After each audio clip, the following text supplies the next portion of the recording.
आणि माझं भाषण मी यशस्वीरित्या पूर्ण केलं. आता मुंबईकडून जाऊया ठाण्याकडे. ठाण्याच्या नवनिर्वाचित महापौर शर्मिला पिंपळोलकर यांनी उपमुख्यमंत्री एकनाथ शिंदे यांच्या उपस्थितीत आज पदभार स्वीकारला. यावेळी ठाणे महापालिका आयुक्त सौरभ रावही उपस्थित होते.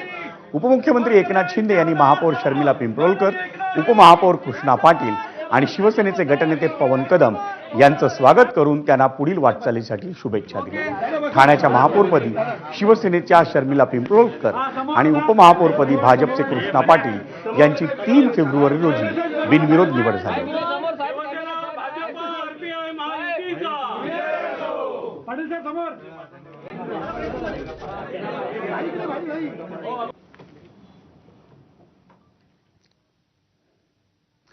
मीरा भाईंदरच्या नवनिर्वाचित महापौर आणि उपमहापौरांचा पदग्रहण सोहळा आज तब्बल 9 दिवसांच्या विलंबानंतर पार पडला. धक्कादायक बाब म्हणजे हा उशीर प्रशासकीय कारणांनी नव्हे तर लकी नंबरसाठी झाल्याची चर्चा उघडपणे सुरू आहे.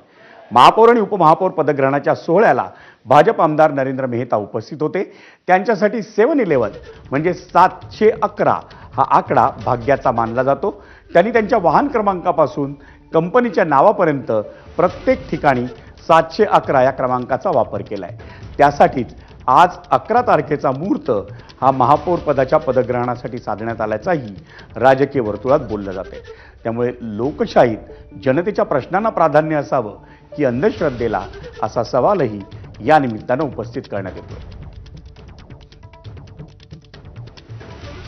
शुभ दिवस आहे, पण काय होता, बरेच वर्षापासून हा दालन बंद होता. 3 वर्षापासून दालन बंद होता. त्याचे काय कामं असतील ते सर्व करून घेतली आणि आज शुभ दिवस एक ठरला होता की आज शुभ दिवस आहे आणि आजच्या दिवशी आपल्याला पदग्रहण करायचं आहे, तर आज मी केलेलं आहे.